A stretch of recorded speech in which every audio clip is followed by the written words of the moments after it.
Maraming tao ang sumusuporta, nagmamahal, at patuloy na sumusubaybay kay Kalingap Jomar dahil sa kanyang patuloy na pagtulong sa mga taong naghihirap sa buhay. Ng lupa. Maraming salamat po talaga. Sobrang po talagang tuwang-tuwa po. Si Kalingap Jomar ngayon ay number 4 Best Kalingap Charity Vloggers dito sa ating bansang Pilipinas. Meron na siyang total video views sa ngayon na umaabot na ng 22,958,110 at may subscribers sa ngayon na umaabot na ng 203,000 subscribers sa kasalukuyan. Kaya sa video na ito mga idol, ay ating pag-uusapan at aalamin kung magkano ang sahod ni Kalingap Jomar sa YouTube ngayong 2025. Gamit ang isang public website na Social Blade, ay ating malalaman o makikita kung magkano ang sahod ni Kalingap Jomar sa YouTube ngayong 2025.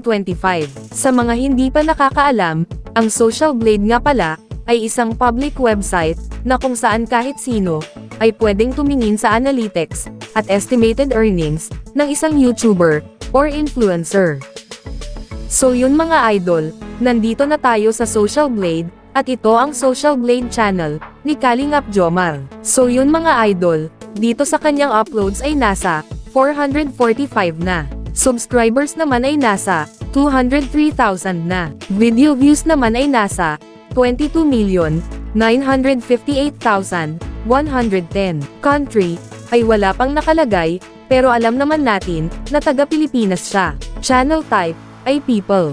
At user created noong June 1, 2023. At dito naman sa baba mga idol, ang total grade niya ay nasa letter B. Social Blade rank ay pang 259,451. Subscriber rank ay pang 2,181. Video views rank ay pang 631,974. Country rank ay wala pang nakalagay. At ang people rank naman ay pang 1,743. So yun mga idol, dito naman sa subscribers ni Kalingap Jomar noong last 30 days, ay merong pumasok na 6,000 subscribers. Tumaas ang subscribers percentage ni Kalingap Jomar sa 50.0%. At dito naman, sa video views ni Kalingap Jomar, noong last 30 days, ay merong pumasok na 1,709,000. Bumaba ang video views percentage ni Kalingap Jomar sa 7%.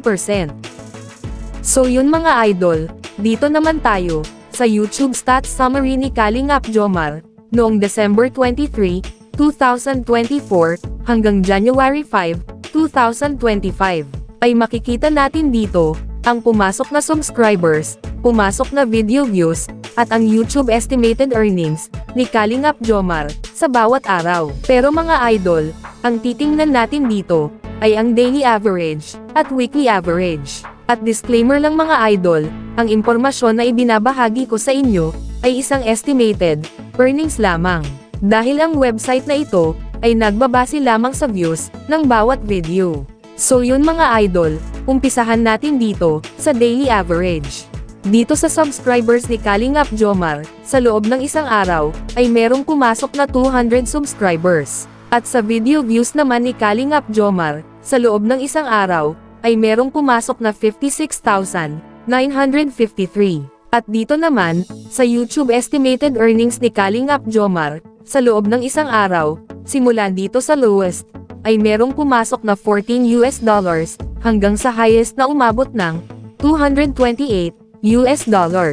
At kung i-convert natin ito sa Philippine Peso, ang katumbas nga pala ng $1 sa Philippine Peso ngayon ay nasa 58 pesos. So yun mga idol, ang katumbas ng $14 sa Philippine Peso ay nasa 812 pesos. Ito ang posibleng kikitain ni Kalingap Jomar sa loob ng isang araw sa lowest estimated earnings. At ang katumbas naman ng $228 sa Philippine Peso ay nasa 13,224 pesos. Ito naman ang posibleng kikitain ni Kalingap Jomar sa loob ng isang araw sa highest estimated earnings. Bago natin ipagpatuloy ang video na ito, ay please naman po mga idol, paki-click naman ng like bilang suporta sa video na ito. Maraming salamat po mga idol. So yun mga idol, dito naman tayo, sa weekly average.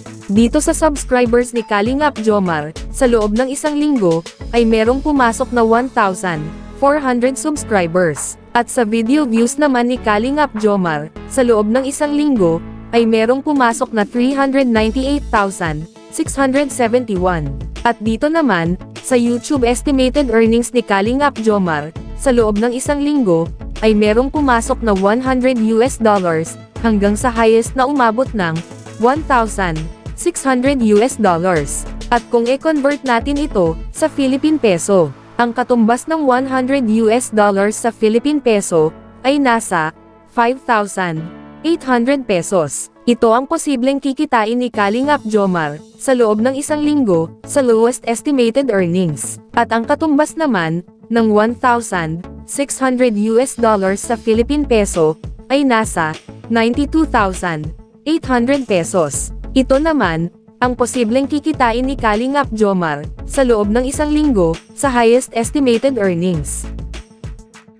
So yun mga idol, dito naman tayo sa monthly estimated earnings at yearly estimated earnings ni Kalingap Jomar. At uulitin ko lang mga idol, ang impormasyon na ibinabahagi ko sa inyo ay isang estimated earnings lamang.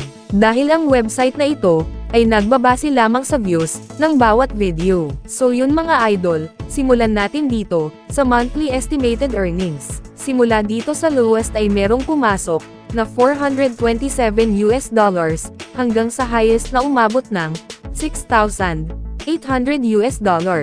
At kung i-convert natin ito sa Philippine Peso, ang katumbas ng $427 sa Philippine Peso ay nasa 24,766 pesos. Ito ang posibleng kikitain ni Kalingap Jomar sa loob ng isang buwan sa lowest estimated earnings. At ang katumbas ng $6,800 sa Philippine Peso ay nasa 394,400 pesos. Ito naman ang posibleng kikitain ni Kalingap Jomar sa loob ng isang buwan sa highest estimated earnings. So yun mga idol, dito naman tayo sa yearly estimated earnings. Simula dito sa lowest ay merong pumasok na $5,100 hanggang sa highest na umabot ng $82,000.